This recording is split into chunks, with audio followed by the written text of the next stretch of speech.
আসসালামু আলাইকুম সবাইকে। সুরাইস কুকবুকে আজকে আমি সবার জন্য কলিজা ভুনার রেসিপি নিয়ে হাজির হয়েছি। আমি আজকে এই কলিজা ভুনার রেসিপিতে কিছু কমন মশলা ব্যবহার করব, যেগুলো খুব বানানো সহজ, কিন্তু ব্যবহার করলে কলিজা ভুনার স্বাদটি হবে অতুলনীয়, আর কোনো গন্ধই থাকবে না। তাহলে চলুন রান্নাটি শুরু করা যাক। আমি আজকে এখানে 1 কেজির মতো কলিজা নিয়েছি। প্রথমে কলিজাগুলো বড় বড় টুকরো করে কেটে গরম পানির মধ্যে 10 থেকে 12 মিনিট আমি সিদ্ধ করে নিব। এতে করে কলিজার রক্ত আর ভিতরের ময়লাগুলো বের হয়ে যাবে। সিদ্ধ না করে কলিজা রান্না করলে কিন্তু কলিজা থেকে গন্ধ দূর হবে না। গরম পানির মধ্যে কলিজার বড় বড় টুকরোগুলো আমি সিদ্ধ করতে দিচ্ছি। তারপর 10-12 মিনিটের জন্য আমি এই কলিজার টুকরোগুলি ঢেকে রাখবো। এই ফাঁকে চলুন কলিজা রান্নার মশলাগুলো রেডি করে নিই। আমি এখন একটি প্যানে 5-6টি লাল শুকনো মরিচ টেলে নিব। আপনারা ঝাল কম বেশি খেতে পছন্দ করলে মরিচ কম বেশি দিতে পারেন। শুকনো মরিচগুলো টালা হয়ে গেলে আমি গ্রাইন্ডার দিয়ে ফাঁকি করে নিব। আমার কাছে শিলপাটা নেই, আপনাদের কাছে যদি শিলপাটা থাকে তাহলে অবশ্যই বেটে নেবেন, তাতে করে আরও সুন্দর গন্ধ আসবে রান্না থেকে।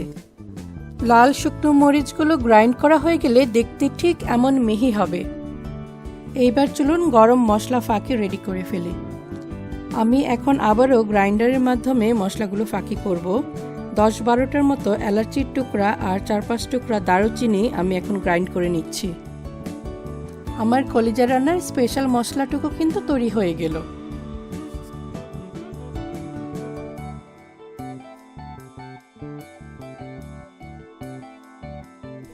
এইবার আবার চলুন কলিজা সিদ্ধ করা আমরা দেখে হয়ে গেছে কিনা। 10-12 মিনিট পরে সিদ্ধ করা কলিজা থেকে এরকম ময়লা বের হতে থাকবে। এই ময়লাটুকু সরিয়ে আমি এবার কলিজাটুকু ছেঁকে নিব ভালোভাবে। এইবার চুলা থেকে কলিজা তুলে নিয়ে ভালোভাবে পানি দিয়ে ধুয়ে নিচ্ছি। আপনারা যদি কলিজার রাবারি ভাবটা পছন্দ না করে থাকেন তাহলে ঠিক এইভাবে কলিজা সিদ্ধ করার পর উপরের আবরণটুকু তুলে নেবেন। আমার যদি কখনো অনেক বেশি পরিমাণ কলিজা রান্না করতে হয় তখন আমি আসলে আবরণটি তুলতে সময় পাই না, তো আবরণগুলি তুলে নিলে ভালো, আর যদি না তুলতে পারেন তাহলে কোনো সমস্যা নেই।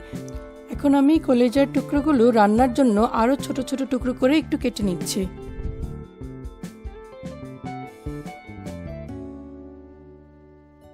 তাহলে চলুন কলিজা রান্নাটি আমরা শুরু করে দিই।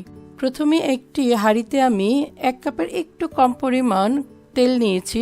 আপনারা তেল যদি বেশি পছন্দ করেন খেতে তাহলে একটু বেশিও নিতে পারেন। আমি একটু বেশি তেল নেই, কারণ কলিজা থেকে তো চর্বি বের হয় না, তো কলিজায় আসলে একটু ড্রাই ভাব থাকে যদি তেলটি বেশি না দেওয়া হয়।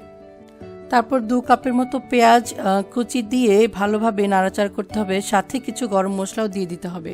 তেজপাতাগুলো দিয়ে আমি মশলা একটার পর একটা দিয়ে দিচ্ছি। এখানে আমি দিচ্ছি 3 টেবিল চামচ আদা বাটা, 3 টেবিল চামচ রসুন বাটা, 2 টেবিল চামচ জিরা ফাঁকি। জিরে গুঁড়োটা অবশ্যই ভাজা জিরের গুঁড়ো হতে হবে। 2 টেবিল চামচ ধনে ফাঁকি। আর আমি একটু আগে তেলে যে লাল শুকনো মরিচগুলো ফাঁকি করে নিয়েছি, বা আপনারা যদি বেটে নিয়ে থাকেন তাহলে ওই মশলাটুকু এখন ব্যবহার করব। 1.5 থেকে 2 টেবিল চামচের মতো আমি ওই লাল মরিচ ফাঁকিটুকু এখন দিব।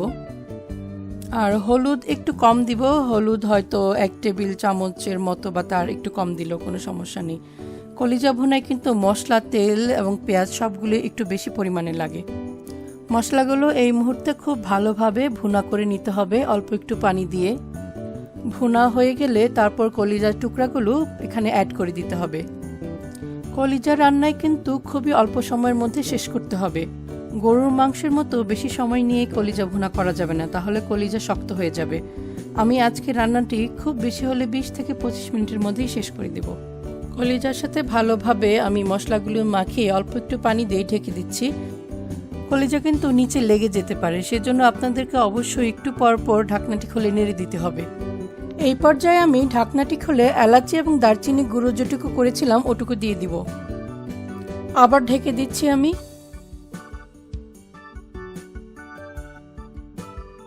কলিজা থেকে যেহেতু পানি ওঠে না, তাই কলিজা নিচে লেগে যাওয়ার সম্ভাবনা থাকে অনেক বেশি। এই ব্যাপারে একটু সাবধান থাকতে হবে আমাদেরকে। আমার কলিজার রান্না প্রায় শেষ হয়ে এসেছে। এই পর্যায়ে আমি 1 চা চামচ আমার ঘরে বানানো গরম মশলা ব্যবহার করব আর দিয়ে দিব কিছু শুকনো লাল মরিচ। আপনারা কিছুক্ষণ নেড়েচেড়ে দিয়ে বারবার ঢাকনাটি আবার ঢেকে দেবেন।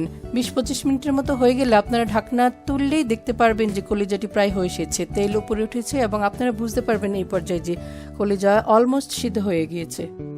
তাহলে হয়ে গেল আমার আজকে কলিজা ভুনা রেডি। অনেকে কলিজা ভুনার সাথে আলু খুব পছন্দ করে থাকেন। আপনাদের যদি পছন্দ হয় আলু, তাহলে আপনারা কলিজাটুকু সিদ্ধ হওয়ার প্রায় 7-8 মিনিট আগে ছোট করে আলু টুকরো করে কেটে দিয়ে দিতে পারেন। আর আলু ব্যবহার করলে আপনাদেরকে অবশ্যই পানি বেশি দিতে হবে। আমি আজকে পানি খুবই অল্প ব্যবহার করছি, যেহেতু আমি একদমই ভুনা ভুনা করতে চাচ্ছি। আপনাদের যদি একটু ঝোল ঝোল পছন্দ হয়, পরোটা বা রুটি দিয়ে খেতে চান, তাহলে অবশ্যই রান্নার মাঝখানে আপনারা বা একটু শেষের দিকে হয়ে আসলে একটু পানি অবশ্যই বেশি করে অ্যাড করবেন।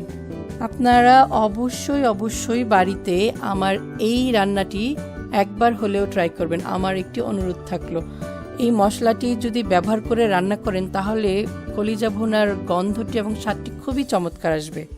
আপনারা এইভাবে কলিজা রান্না করে বাড়িতে আমাকে অবশ্যই জানাতে ভুলবেন না যে কেমন লাগলো। আর যে কোনো কমেন্ট বা যে কোনো কিছু জানতে হলে অবশ্যই ভিডিওর নিচে আপনারা জিজ্ঞাসা করতে পারেন, আমি অবশ্যই উত্তর দিব।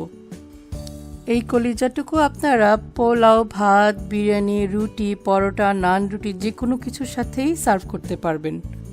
আর আপনারা আমার এই মজাদার কলিজা ভুনা রেসিপিটি শেয়ার করতে ভুলবেন না কিন্তু। আর আমার চ্যানেলটি যদি সাবস্ক্রাইব করে না থাকেন তাহলে আজকে এখনই করে ফেলুন। আপনারা সবাই অনেক ভালো থাকবেন।